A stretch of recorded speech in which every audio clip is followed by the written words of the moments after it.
Welcome to tele code. आज की कहानी वहीं से शुरू होती है जहां एक रिश्ता चुपचाप टूटने के कगार पर खड़ा है। वेद, जो अब तक अपनी ही दुनिया में उलझा हुआ था, आज अचानक एक ऐसी सच्चाई से टकराने वाला है जिसके बारे में उसने कभी सोचा भी नहीं था। उसके लिए यह एक आम दिन था, लेकिन किस्मत ने आज कुछ और ही तय कर रखा था। घर में फैली खामोशी कुछ ज्यादा ही भारी लग रही थी, जैसे दीवारें भी कुछ छुपा रही हों। वेद का दिल बिना किसी वजह के बेचैन था, पर उसे नहीं पता था कि यह बेचैनी किस तूफान की शुरुआत है। वेद की नजर अचानक उन कागजों पर पड़ती है जो उसकी जिंदगी को हमेशा के लिए बदल सकते हैं। पहले तो उसे यकीन नहीं होता। वह सोचता है कि शायद उसकी आंखें धोखा दे रही हैं, लेकिन जैसे जैसे वह उन पन्नों को पढ़ता है, उसके हाथ कांपने लगते हैं। ये कोई साधारण कागज नहीं थे, ये थे तलाक के कागज। सरू के हस्ताक्षर साफ दिखाई दे रहे थे। वही सरू जिसने कभी उससे साथ निभाने का वादा किया था, वही सरू जो उसकी हर मुश्किल में उसके साथ खड़ी रही थी। आज वही सरू बिना कुछ कहे उससे अलग होने का फैसला कर चुकी थी। वेद का दिमाग सुन्न पड़ जाता है। उसे समझ नहीं आता कि वह गुस्सा करे, रोए या खुद से सवाल पूछे। हर बीता हुआ पल उसकी आंखों के सामने घूमने लगता है।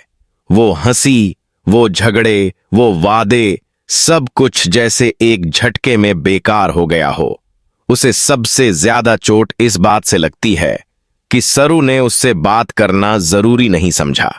क्या वह इतना भी काबिल नहीं था कि उसे सच्चाई बताई जाए? क्या उनका रिश्ता इतना कमजोर था कि सरू ने चुपचाप छोड़ने का रास्ता चुना? उसका दिल जोर जोर से धड़कने लगता है।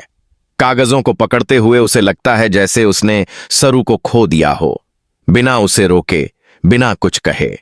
वेद के मन में सवालों की बाढ़ आ जाती है। सरू ने ऐसा क्यों किया? क्या वह अब भी उससे प्यार करती है या सब खत्म हो चुका है? हर सवाल उसके अंदर आग की तरह जलने लगता है।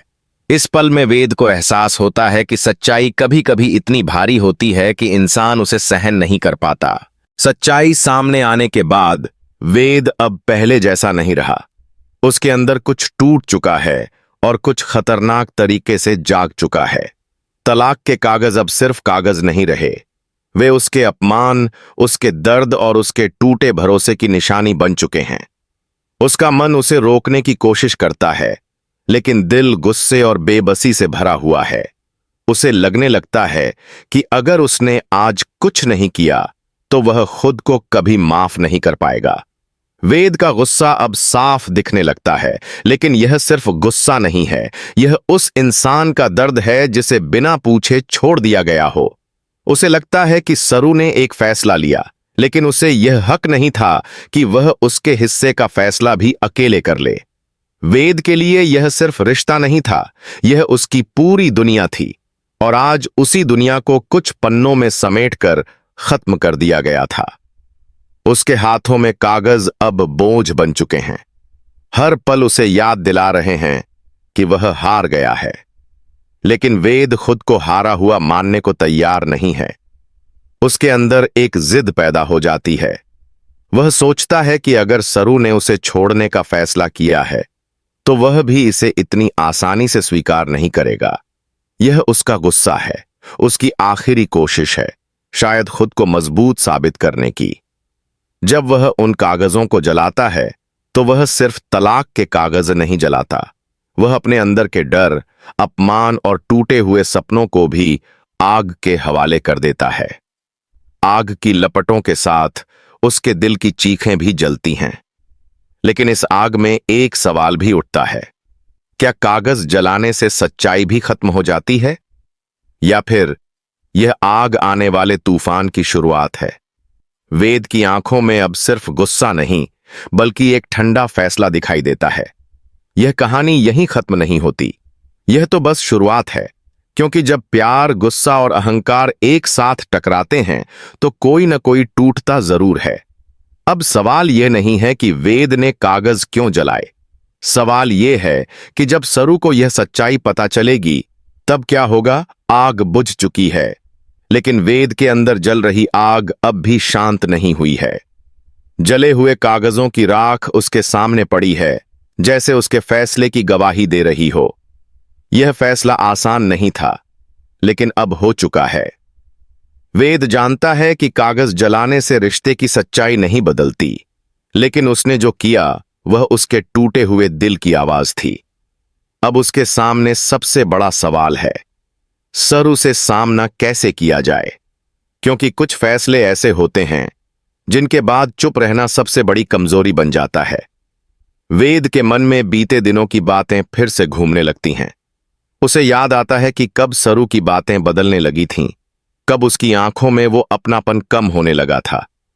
शायद उसने सब देखा था, लेकिन समझना नहीं चाहता था। उसे लगता है कि गलती सिर्फ सरू की नहीं है, कहीं ना कहीं उसने भी रिश्ते को हल्के में लिया। लेकिन क्या यही वजह काफी थी कि सरू ने तलाक का रास्ता चुन लिया? वेद को यह बात अंदर से खाए जा रही है कि सरू ने उससे एक बार भी खुलकर बात नहीं की। अब वेद के अंदर डर भी है। डर इस बात का कि अगर सरू ने सच में इस रिश्ते को खत्म करने का मन बना लिया है तो वह क्या करेगा। लेकिन इस डर के साथ एक हिम्मत भी जन्म ले रही है। वह तय करता है कि वह भागेगा नहीं, चाहे जो भी हो वह सरू से सच सुनेगा। उसे जानना है कि आखिर उस रिश्ते में क्या कमी रह गई जिसे वह पूरी दुनिया से ज्यादा मानता था। वेद समझ चुका है कि प्यार सिर्फ साथ रहने का नाम नहीं होता, बल्कि एक दूसरे की बात सुनने का नाम भी होता है। और अगर सरू ने चुप्पी चुनी है तो अब वह चुप नहीं रहेगा। यह लड़ाई सिर्फ रिश्ते को बचाने की नहीं है, यह लड़ाई अपने आत्मसम्मान की भी है। वेद के चेहरे पर अब गुस्सा कम और गंभीरता ज्यादा है। वह जानता है कि आने वाला वक्त आसान नहीं होगा। यह कहानी अब एक मोड़ पर आ चुकी है। आग ने कागज जला दिए हैं, लेकिन सवाल अब भी जिंदा हैं। सरू क्या सोचेगी जब उसे यह सब पता चलेगा? क्या वह वेद के इस फैसले को समझ पाएगी या यह दूरी और बढ़ा देगा? एक बात तय है, अब पीछे लौटने का रास्ता नहीं है। जो होना है वह सामने आकर होगा, क्योंकि जब रिश्तों में सच्चाई सामने आती है तो या तो सब टूट जाता है या फिर कुछ नया शुरू होता है।